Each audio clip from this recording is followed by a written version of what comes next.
Hello, everyone. I'm about to go outside and do some work. I wanted to get on right at sunset, and I'm going to share with you, let's see, a screen.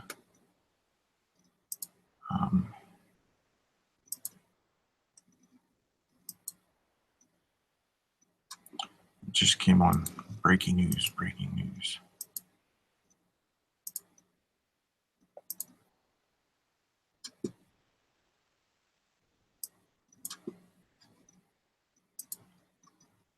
All right, let's see.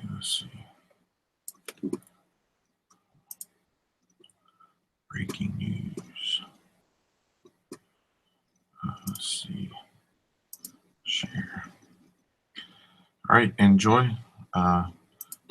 This should last about 25 minutes. Then I'll be back with breaking news here at the things. American Center for Law and Justice. And we wanted, as we always say, after our radio broadcast, if we have breaking news, we'll come right back to you this afternoon because of our production facilities and give you the latest. We now know that President Obama's national security advisor, former U.S. ambassador to the United Nations, a very top Obama White House official, Susan Rice, was the unmasker of Donald Trump and Donald Trump's family and Donald Trump's associates on his campaign. The unmasking happened at the Obama White House, and this information goes back up to a year. So talking about during the campaign, not just when President Trump was President-elect Trump, not even just when he was the nominee, not even just during the transition period. We're talking more than a year.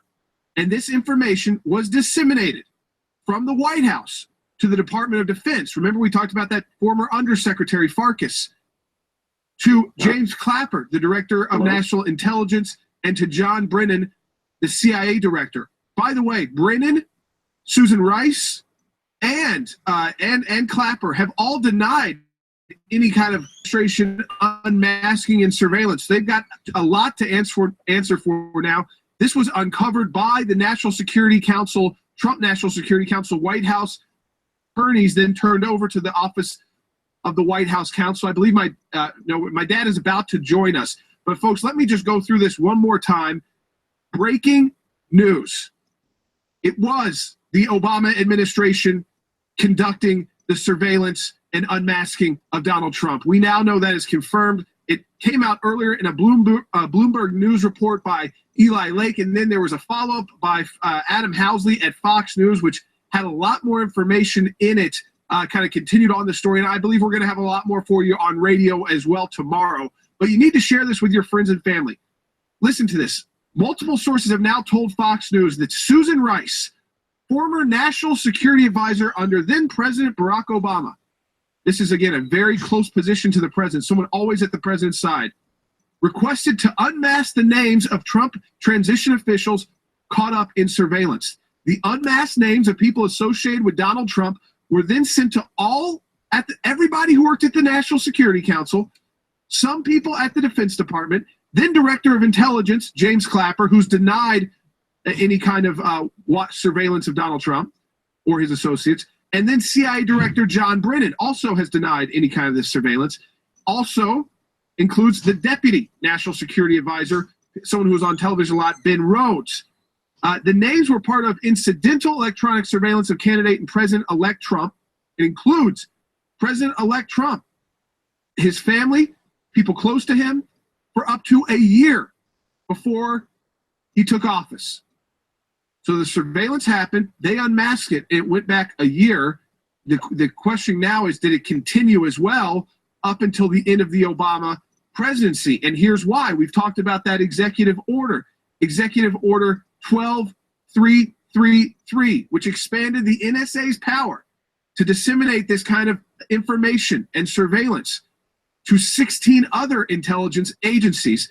So this, again, remember how Farkas, that Undersecretary of Defense, said, we need to make sure this information gets out on the Hill to as many people as possible. Susan Rice took interest in this back in July. So this happened well before Donald Trump was president-elect, well before a transition, just basically when he became the nominee. during the conventions. And so she started doing the unmasking and started sharing it with the officials at the White House, and then with officials at the Department of Defense and officials at the CIA and the Director of National Intelligence, the entire National Security Council. This is the Obama. When Donald Trump tweeted that it was Obama ordering the surveillance, I mean, this gets as close as possible to that being accurate as any information we have received. It should have heads spinning in Washington, D.C., especially people like Congressman Adam Schiff, a Democrat on the top-ranking Democrat on the House Intelligence Committee. And by the way, to underscore a bit of this, Chairman Nunes, the Republican who's faced so much criticism on the House Intelligence Committee, has known about this information since January. But the intelligence community, the deep state, was keeping it from him, slow-walking him into being able to review the information in one of the many SCIF secured locations to review the information. He was not able to actually get that information because of, let me check now, we don't have my dad yet joining us now. But folks, let me just, again, we've got breaking news here. The Obama administration was responsible for the unmasking of communications involving our president, President Trump, while he was a candidate.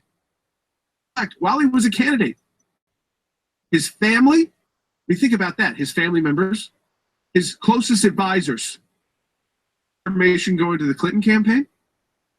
I mean, you understand here, this was incidental surveillance, and Susan Rice suddenly took interest in it back when Donald Trump around the time he became the nominee. So during the campaign, around the time of the Republican convention, she starts disseminating it. And then you wonder if that executive order signed by President Obama was to protect those who received this information, because this executive order 12333 said you can disseminate it out to 18 other intelligence agencies. So folks, this is, again, news that needs to be shared with your friends, with your family. So let me tell you, if you're on Facebook right now or Periscope, we need you to click share right now. Just click share as this news develops, because this is the kind of news that should shake down Washington, D.C. The fact that a U.S. presidential candidate had surveillance done of him and his family and associates. Let's say that was incidental, but then they were masked, so no one knew who wrong about that. They were masked Americans. And then Obama's national security advisor starts unmasking them and giving everybody their information. Understand the significance of that, folks. During the campaign, we're talking about while he is battling Hillary Clinton, then continues on as he is president-elect and during his transition. So not only did they have campaign information and campaign conversations, they also had transition information, which means they had an insight into who Donald Trump was considering for certain positions.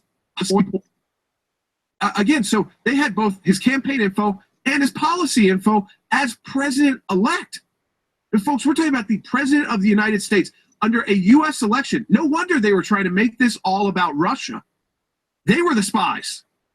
It was the Democrats. It was President Obama. It was Susan Rice spying on Donald Trump and his campaign. You understand, they try to make it about Russian spies and Russian hacking and all this Russian back and forth. And the truth is, it was the Obama team. It was President Obama's top staff spying on a U.S. presidential candidate and then sharing that with all these folks who have denied it. And that is why my dad's going to be joining us in a few minutes on this special broadcast. These aren't long. We appreciate if you will click share with your friends and family right now. Share this. We will get comments in as well. And of course, tomorrow on radio, we will uncover even more. This news is just breaking. It started again with a Bloomberg news piece, actually, by Eli Lake that unmasked Susan Rice, if you will, as the unmasker. And then Fox News' Adam Housley was able to break down and get more information. But get this, Chairman Nunes from the House Intelligence Committee, he is the chairman. He knew about the unmasking and the leaking back in January. I'm not sure he knew about Susan Rice specifically until he went and reviewed the materials at the White House. But the intelligence community, we've talked about the deep state, the shadow government, CIA, and others. The intelligence community slow-walked, quote, slow-rolled news. He could have seen the logs at other places besides the White House SCIF, the secure facility, but it had already been a few weeks. So he went to the White House to get this information. So you see now, even during the Trump administration, the deep state was preventing the chairman of the House Intelligence Committee from reviewing this data. So the White House had it. So they said, okay, you can come review it here. My dad, Jay Sekulow, our chief counsel, is joining us now by phone. Dad, this is, again, it wasn't so much, no wonder they wanted it to be about Russia, because you got the Obama top spies spying on a U.S. presidential candidate. All right, he's just dropped. We're having some technical trouble there with his phone. We will try it again. This is, again, folks, we're coming to you live. This is breaking news. And we always tell you that we're able to have these great studios so we can come to you any time of the day or evening and afternoon after our radio broadcast to provide you with the most up-to-date news. And especially if we believe it's something that can't wait until tomorrow's show, or if the print news just isn't getting to it enough. And we want more people to see this, share it with their friends and family. So if you're watching this right now on Facebook or Periscope, share this. My dad is joining us now by phone. I think we've got him connected. Dad, this is huge news. I mean, basically, it's no surprise that the left wants us all to be focusing on Russia's spies meddling in our election when it was the Obama top spies spying on a U.S. presidential candidate and his family. Yeah, so this is, look, I mean, here's what we have, and we are doing a legal analysis literally as we speak. I've been on the phone with our legal team that handles these matters, and here's what we have. Susan Rice put in motion an unmasking procedure which allowed the intelligence agencies to share, and I need to stress this, ultimately leak the information against then candidate Donald Trump and his family and associates. Now, this is Susan Rice we're talking about, National Security Advisor to the President of the United States, then President Obama. There is no way he didn't know this was going on. So you wonder why he's been pretty quiet through all this? This is why. You know where this leads to? Understand this, the legality of the situation, and this is what I want everybody to understand. This has been put in motion by Susan Rice. So when the question of criminality comes into play, we always say in the law, causation. But for Susan Rice, this wouldn't have happened. But because of Susan Rice and her unmasking of the names and sharing that with the intelligence agencies, it did happen. So this puts it in a completely different light. Yes, the stuff about Russia is probably ridiculous and false and almost at this point is irrelevant. What we need to be focusing on, you can always look at whether Russia was meddling with it. You got to assume they're always trying to meddle. Now, whose side they were on, I have no idea. But this is what I do know right now based on the evidence we're hearing. Susan Rice, who denied her knowledge of this, is now appearing that she was the one who authored this, authorized it, and allowed it to be distributed. And we said this about her, about John Brennan, about Loretta Lynch 3 weeks ago. We said this is where this is going to go, and this is precisely what is happening right now. Precisely. I remember, Dad, in an interview, I said, it needs to be people hauled before the House Intelligence and Senate Intelligence Committees like Clapper, who was the Director of National Intelligence for President Obama, like John Brennan, the CIA Director. Now we know Susan Rice, National Security Advisor, Ben Rhodes. We've named, and we've gone through these names before. I don't think, by the way, this is just the beginning of this reporting. I think you can add a lot more officials to it. I mean, we know Farkas, the Undersecretary at Defense, I think she was probably the lead into some of this coming out over the last few hours, that they were starting to put some links together, because in the reporting, Dad, and I think this is very important for everyone to know, we know that Susan Rice started doing this unmasking in July. Okay, she's the National Security Advisor, so she oversees the National Security Council. About the time of the Republican National Convention. Yes, right about the time that he became the nominee. So during the campaign, she was getting his campaign info, and then during the transition, Dad, getting their policy info and their choices on potential nominees. I mean, you think about what this was uncovering, and where was this information going to Hillary Clinton? Was this information? Yes, now we know how Mike Flynn was undercut so quickly, why Jeff Sessions was almost undercut, this recusal that was caused. They tried to do it to Chairman Nunes. He was involved with the Trump transition as well. And there were a number of officials, remember, who were going to have positions who stepped back because of leaks and information. But, Dad, you have to wonder, for campaign purposes, did they share the campaign data with any kind of discussions with Hillary Clinton? I mean, that's their ally. That's their friend, their former Secretary of State. I said this on Sean Hannity's broadcast last week, and by the way, I'm going to be on tomorrow night through Friday. I'm out of town today, as everybody knows. But the fact is that I said on Sean Hannity's broadcast and our own broadcast last week that what needs to be happening now is, and this may well be happening, remember, we would have knowledge of this, is that the Attorney General, because this is not about Russia, this is now against surveillance against an American citizen who happened to be the Republican nominee for president, that the grand jury to be impaneled right now, that would include bringing before that grand jury Dr. Farkas, who set her own trap last week, Susan Rice, James Clapper, President Obama. There is no way to that I can conceive. Now, it's inconceivable to me that she knew this and President Obama did not. Inconceivable to me that his closest advisor, Susan Rice, would have known this and President Obama would not have. And that is where this needs to be looked at. And I will take it a step further. If there was knowledge by the president of all this, I would put him under President Obama. I would put him under that same investigative watch. And by the way, James Comey was not willing to acknowledge that he was investigating the leaks. What is he talking about now that this is all becoming public? But I need to underscore something here. I hope that we're able to do this on Facebook and Periscope, which is absolutely great. Obviously, on radio tomorrow, we'll be hitting this at length. But let me say something here to our Facebook and Periscope audience. Everybody that's watching right now, we're giving you an analysis that you're not getting anyplace else. Share this with your friends right now. There's thousands and thousands of you on our Facebook page right now. Share it with your friends. Very important that we keep this information out because, Jordan, I think we have just really unpeeled the first layer of the onion here. I think it's much deeper, much deeper. But it's starting with Susan Rice. Yes, I mean, we now, can confirm to everybody that it is President Obama's national security advisor. Before that, she was the U.S. ambassador to the UN, the same position Nikki Haley holds today. Then she became national security advisor. And Dad, you may remember why. She was up for Secretary of State. But because of Benghazi, I mean, she was involved in every major scandal. Benghazi, Bo Bergdahl. I mean, this was someone who President Obama stuck with through the worst. I mean, these are the kind of individuals when they're working for your administration you get rid of because they are dragging you down. She was right in the middle of Benghazi, so that cost her becoming Secretary of State. But instead of letting her out of the administration, President Obama took her from the UN top diplomat and put her in place as the top national security advisor, the head of his National Security Council. And then she goes, unmasks. She is the unmasker.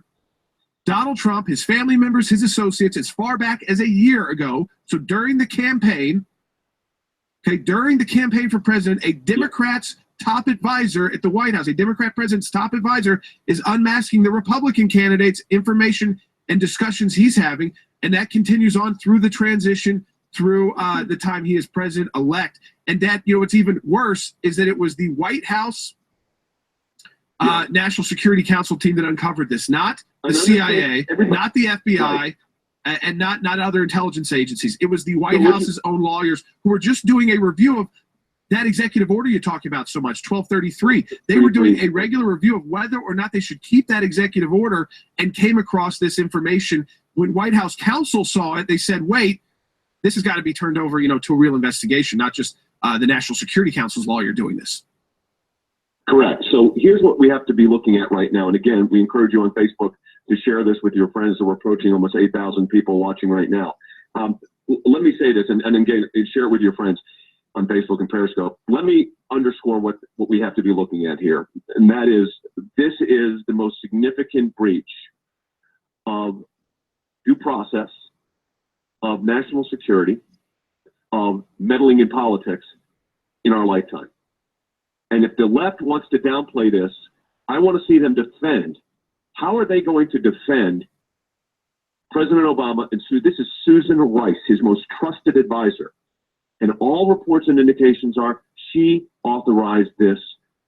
So there is no defense for this action. And I don't believe that President Obama is beyond culpability here. And I would bring him before the grand jury and I would get the information. He could assert executive privilege, and he probably would, but I question how deep that can go in a situation like this. And I would also like to know, we'll have this for radio tomorrow, Susan Rice's former statements about all this. And I know we don't have those right now. I do know, I mean, we don't have the sound bites, but it's in a lot of the reporting. She's done interviews where she's been asked about it recently and denied any knowledge, said she knew nothing about any kind of surveillance of Donald Trump or unmasking. I mean, so she's been on record that way. So has John Brennan. So has James Clapper. Ben Rhodes also criticized President Trump for saying that he was under some kind of surveillance. So there's 4 top Obama officials right there lying. They all knew. Yes, but they all knew he was actually under surveillance. He was under surveillance, though.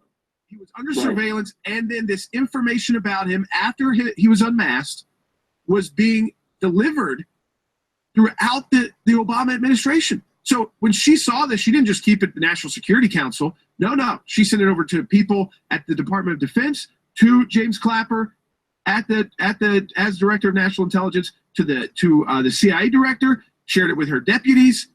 I mean, and Dad, we know from that executive order, probably shared it with 16 other intelligence agencies. So what you have to look at in a situation like this, and this is what we're getting into even this evening, and I think we have to be really very clear on this, is that she set in motion a series of events that resulted in the now President of the United States being unmasked to multiple agencies and multiple government officials.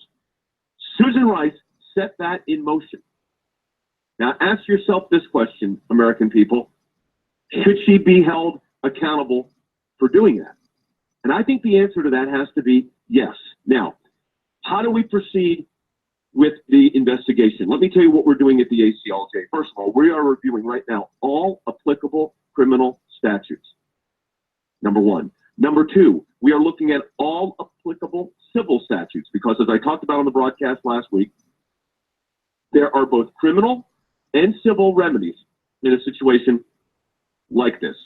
Number three, I am sure tomorrow we will be calling on the United States Department of Justice and the United States Attorney General, Jeff Sessions, to immediately commence an investigation and impanel a grand jury, and then don't tell the American people what else is going on. That needs to proceed.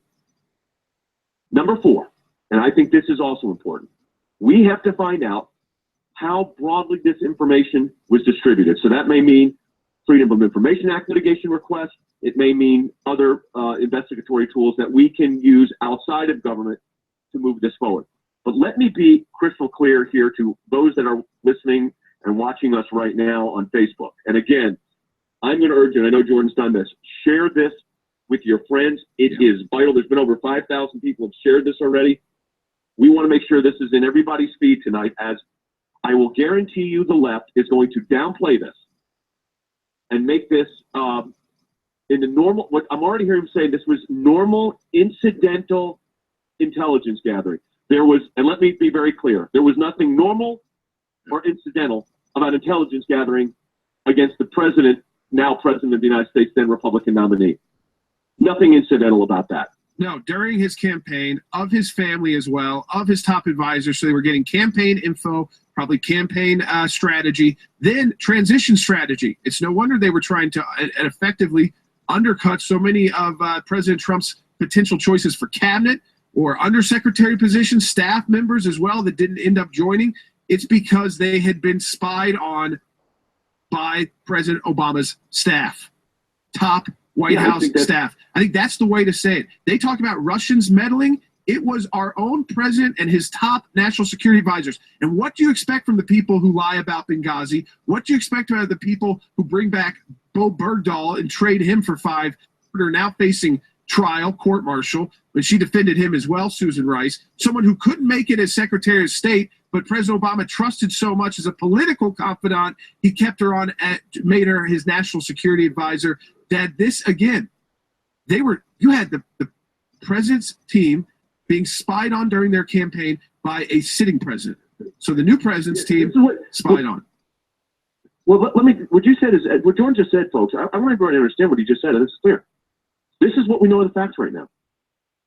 That the former president, who was then the president of the United States, utilized his national security apparatus, and that's how we have to look at this, to spy on and then leak the information regarding the opposing party's nominee for president of the United States, who happens to be right now the president of the United States.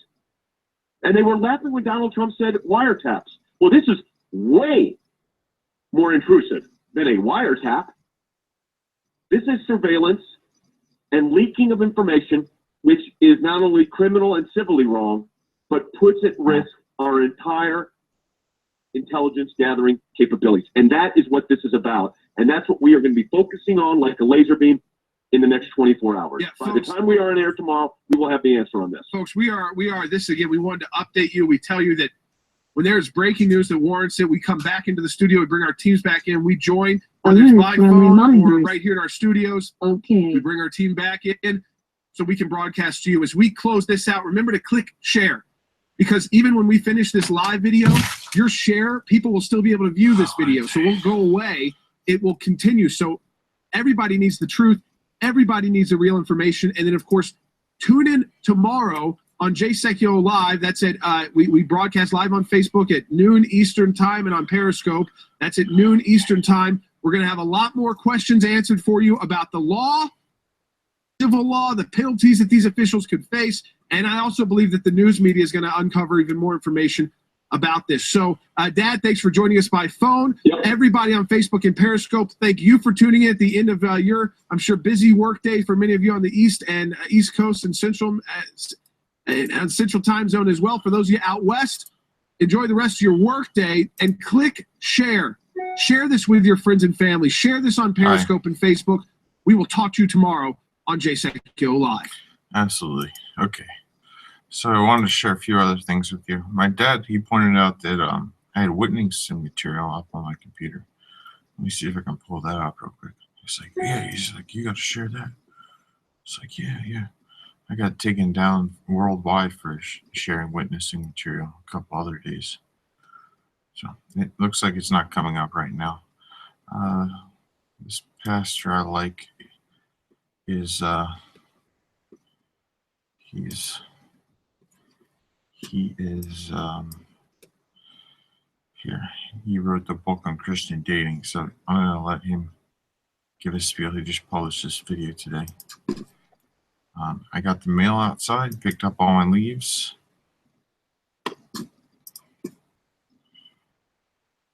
Share that. Yeah, I'll share that.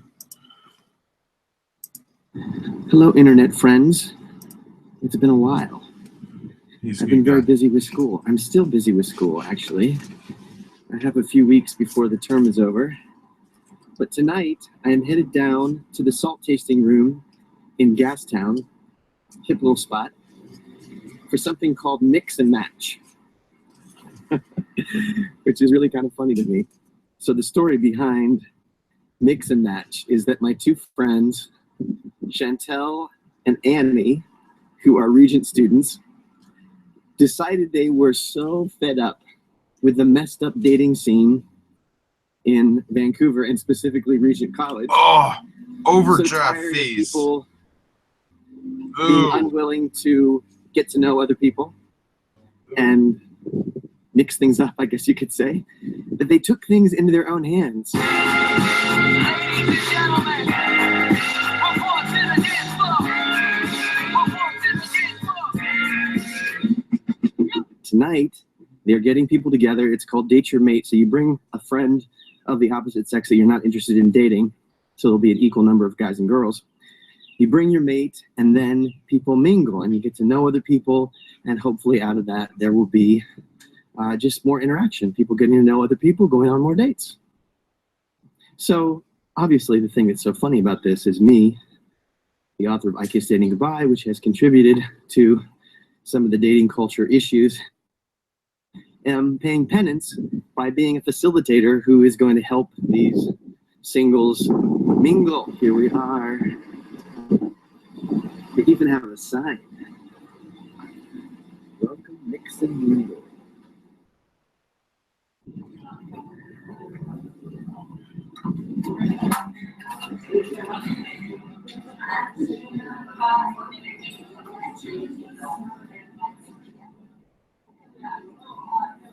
Awesome. Thanks so much. Appreciate it.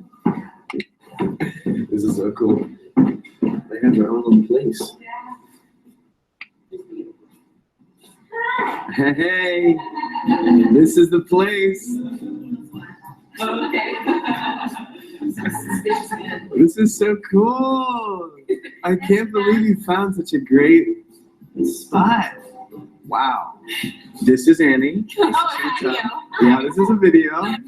Give me the short version of Mix and Mingle, how it came about. It came about with me going to a spiritual direction session and agreeing that I needed to release control of dating. Wow. And then coming back and Chantel and I deciding to just create a whole dating movement instead. We have started organizing events for Christians to get to know other people in a really chilled out way and encouraging people to go on dates just for the fun of it and without any pressure.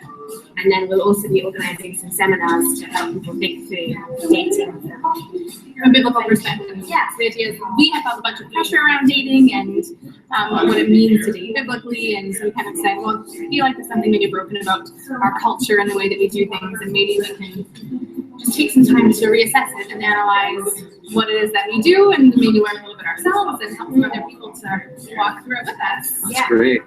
So tell me what my job is tonight. Your job tonight, Josh, did you accept it? I accept it. I've already accepted it. I'm already here. Is to help facilitate the conversation. So make sure people don't get stuck in awkward conversations with people that maybe don't want you talking to. So you want movement. You want movement. people around. Yeah. The whole point is to meet people.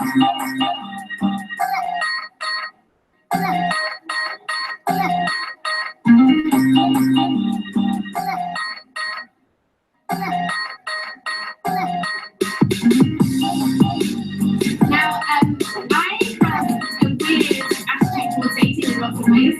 One of the things I've been realizing recently is that I somehow think it's bad to want to be dating or bad to want to be married, because I think that maybe if I think that, then that implies that I'm not content with my singleness. Now, I was listening to a Tim Keller sermon this week. He was talking about coveting and making the distinction between coveting being something that you want so much that it becomes an idol versus just wanting something, which is okay. And I think I sometimes worry that I'm coveting marriage or relationships or dates or whatever. But listening to this sermon really helped me realize that no, like it's okay to want to be married, to want so I'm to gonna be stop this. and still to be content with your singleness. Very, very boring. Thank So you, I Josh just left Harris. the Mix and Mingle. You got a hell of a And last it name. was going great. People were talking to people, and I actually really had fun being the guy who interrupted people and forced them to meet new people. So all in all, I would say this was a fantastic idea, and I would encourage you in your city. That guy. I looked him straight in the eye once. Don't forget to like this video, subscribe to the page, and comment as you see fit.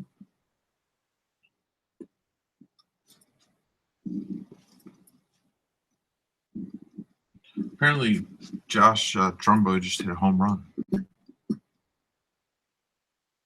Oh, home run.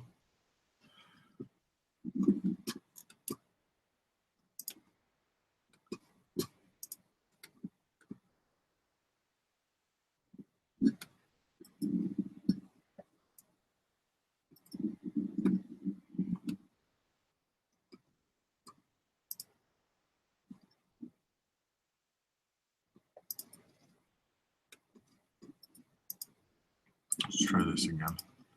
He hit a home run. I hope so. I really want a walk-off win.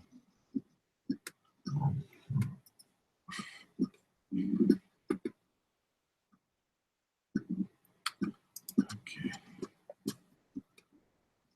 Check this out. Check this out.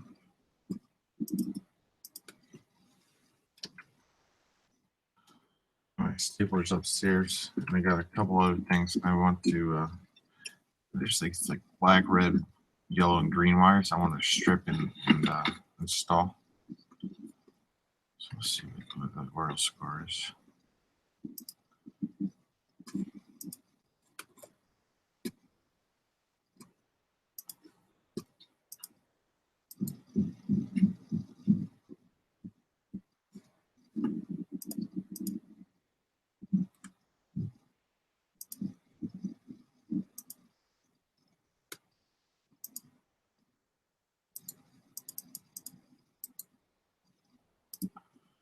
actually making pornographic videos. Oh yeah, Royals 1 by 1. Trumbaum is this. It's a dare. Yeah, it's like a dare. You know, we're not even. She told us what dare was. I'm not even so bad.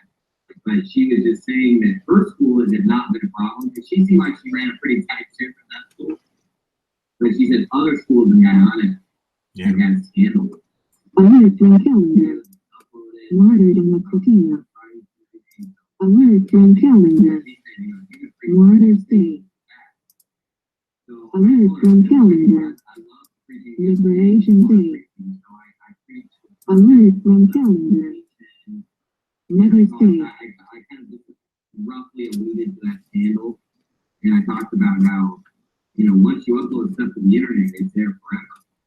And just there's the witness material. Young people who would commit fornication.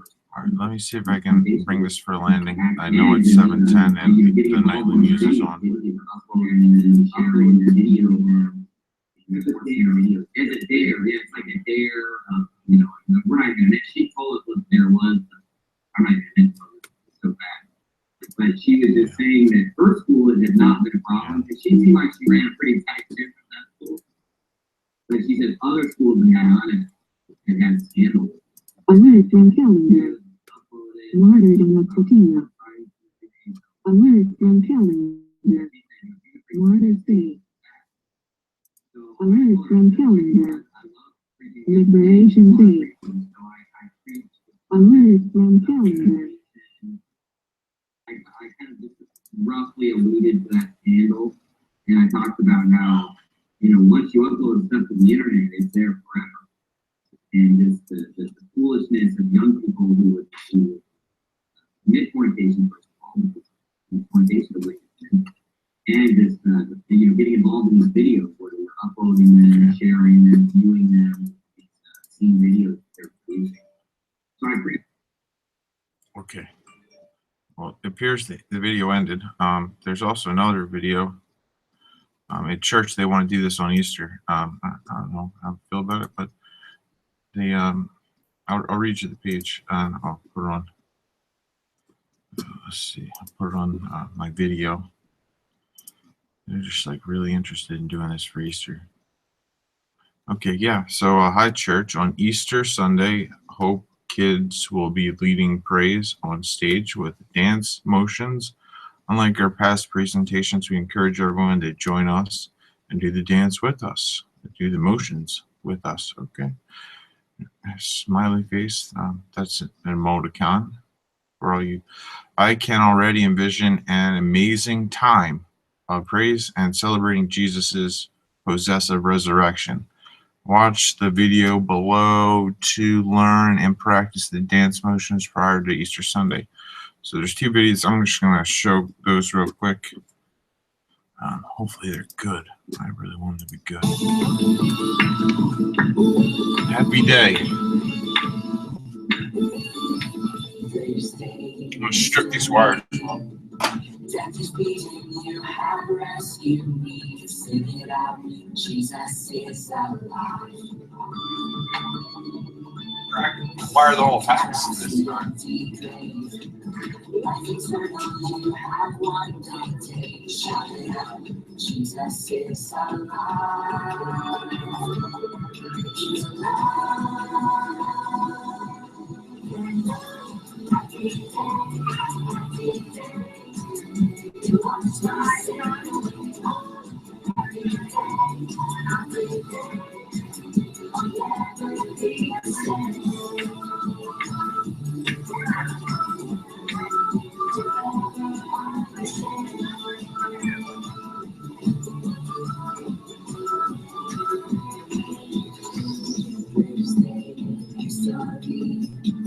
Death is bleeding, you have rescued me. Sing it out, Jesus is alive.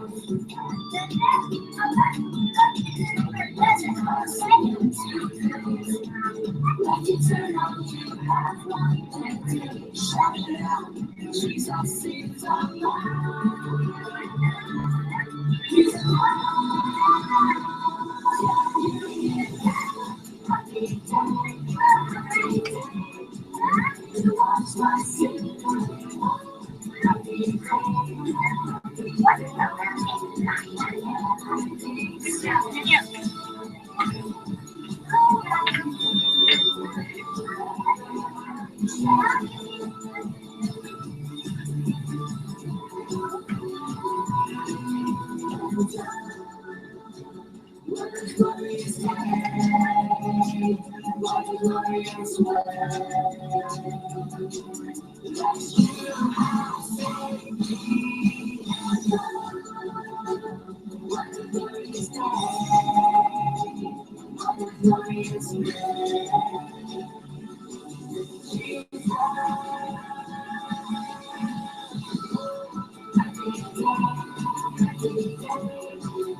All right, second video. Oh man.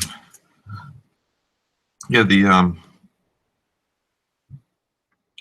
green and the black wires were really stripped, and between my my father's profession and my profession, we use the opposite wires. So black is ground, green is hot. In his profession, green is ground, black is hot. In my profession, it's weird. It's very weird. All right, let's see what's on.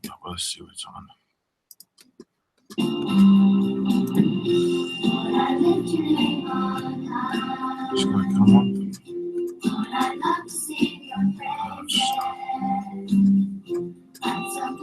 Yeah, that's true.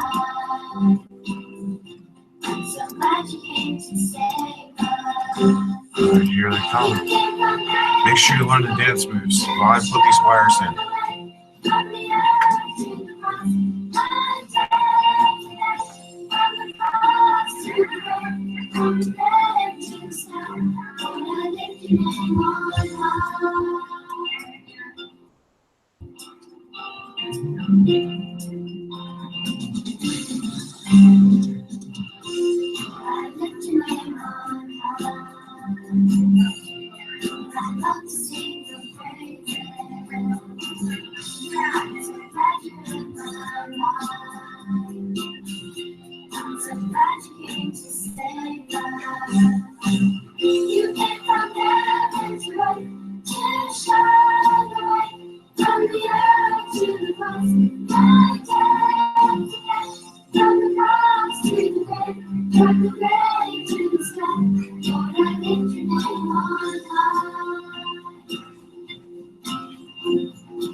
Okay, everyone, I'm going to stop that. I got a couple, I just emptied out my printer tray. I'm going to try to collate these while I should be collated. I'm going to try to, what do you call them? Bind these. Preacher's Toolkit. Should I preach a longer mark ending? Well, by the way, in this whole process of watching these YouTube videos, I lost my little regular screwdriver. I had a really little one for like really getting those small screws. I lost it. So I have to use the big small screwdriver. It's really big. So, all right. So, Preacher's Toolkit. Should I preach a longer ending a mark? You probably shouldn't add to the Bible. It's generally not good. I think this is 3 pages long. If you want it, comment and I'll send it to you. Let's see. I'm going to go through it real quick and see if there's anything. They're saying that adding is not inspiration. It's probably true. They have something about Greek. Should I learn Greek and Hebrew?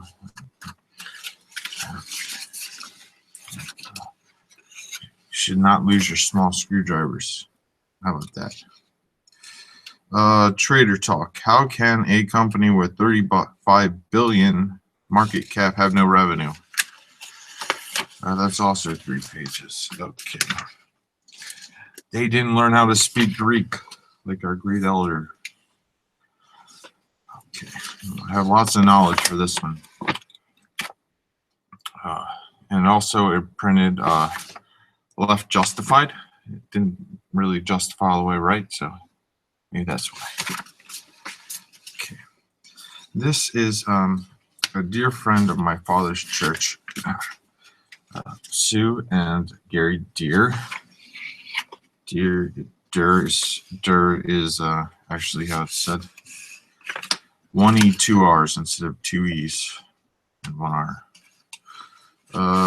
Credit scores. Okay, so they run this great ministry called Crown Financial Ministries, and they started out with a small area in just a couple of counties in Maryland, and now I think they oversee a little bit larger jurisdiction. So this is a monthly, weekly, just update. Credit scores. They are often seen as a measure of financial responsibility. It is not usual for me to get questions from people about how to increase this number. Period. People are surprised to hear me say that this not a true indicator of overall financial health, because it really only measures the likelihood of future debt payment. No, repayment, future debt repayment. Whether your credit score is high or low, it does not provide a valid indication of how aligned your beliefs and behaviors are with God's financial principles. In fact, you could have a perfect credit score and still be totally misaligned with the word, with God's word. With God's word. No. Totally misaligned with God's word on finances. Period. It has looks like a trademarked or copyrighted little thing. I can't see it's either R with a circle or a trademark, or a C with the circle. It's too small in this printout.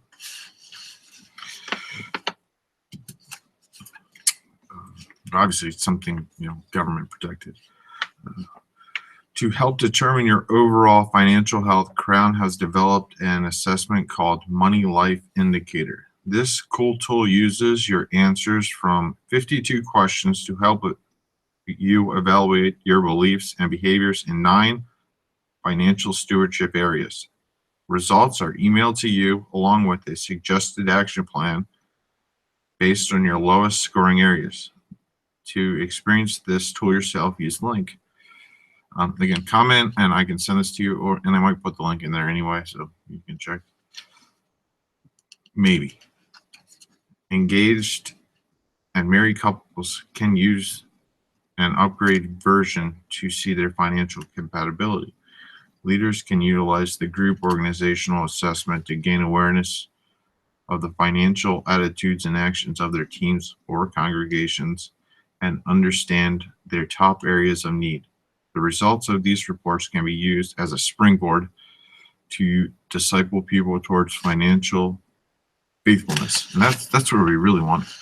And this witnessing tool, I hope it works with YouTube. I really hope it works.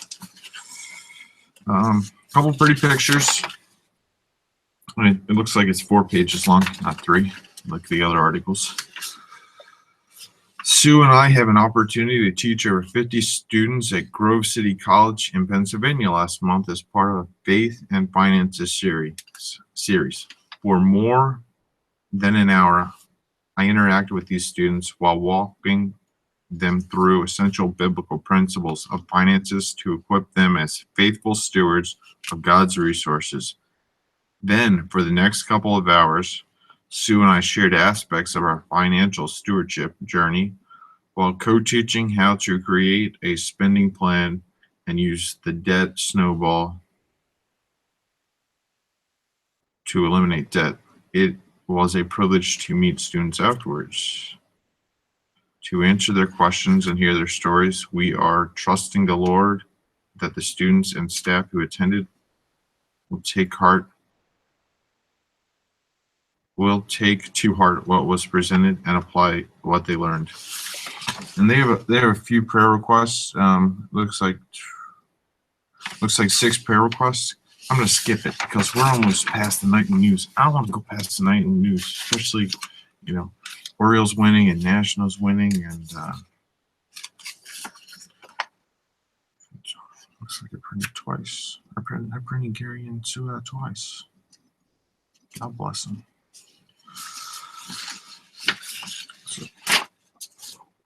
So this is a Lent. If you go to 40 or if you go to 40 acts of stewardship.com, you can sign up. You get an email every day. Today's sign up, just tenders, 1 John 4:11 through 12. Dear friends, since God so loved us, we also ought to love one another. No one has ever seen God, but if we love one another, God lives in us, and His love is made complete in us. I think Donald Trump completed that. I read that in Bishop something's church in Michigan, and invited Bishop something to his inauguration to read that same verse. They gave him a prayer shawl and everything. It was a big deal. Anyway, this is a little fun event I'm doing with my father next week.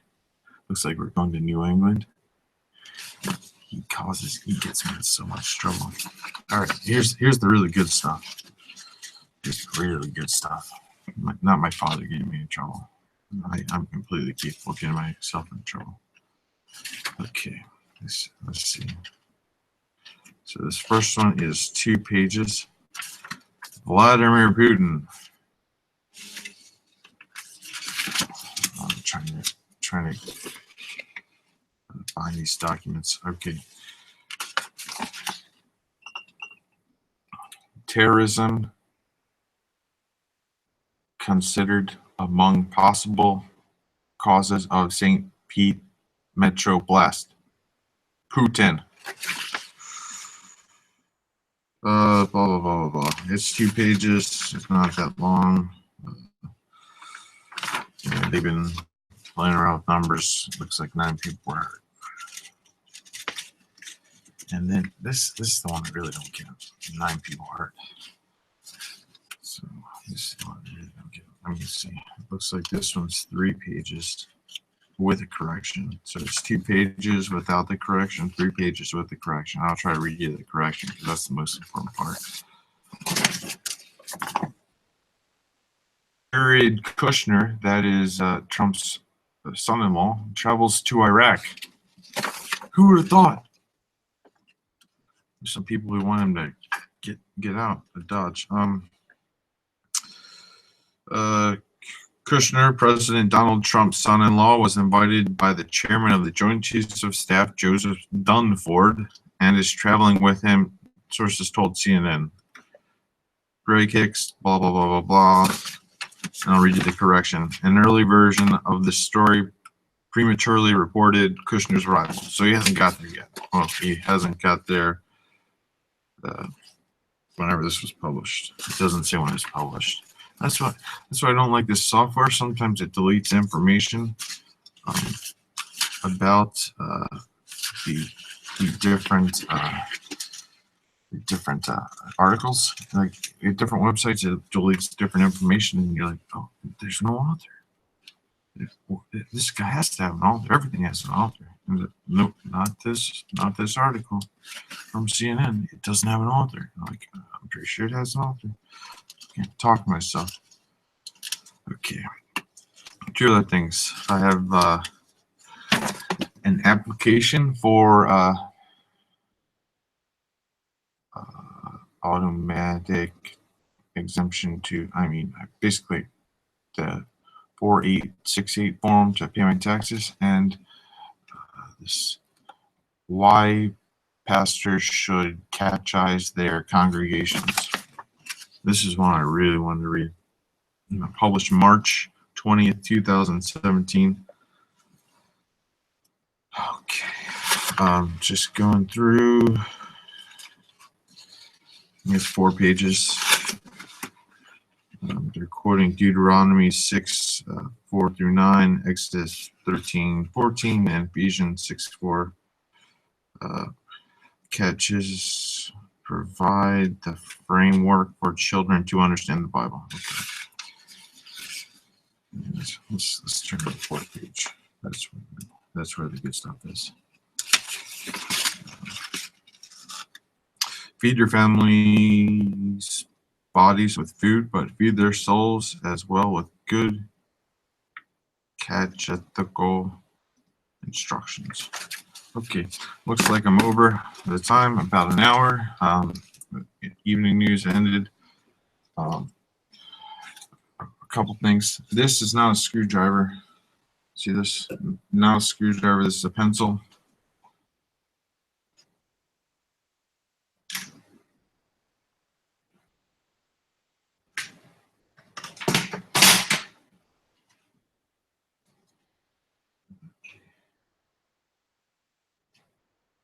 So I have my tithing checks I'm working on. I have some notes, where my money goes, and a few things.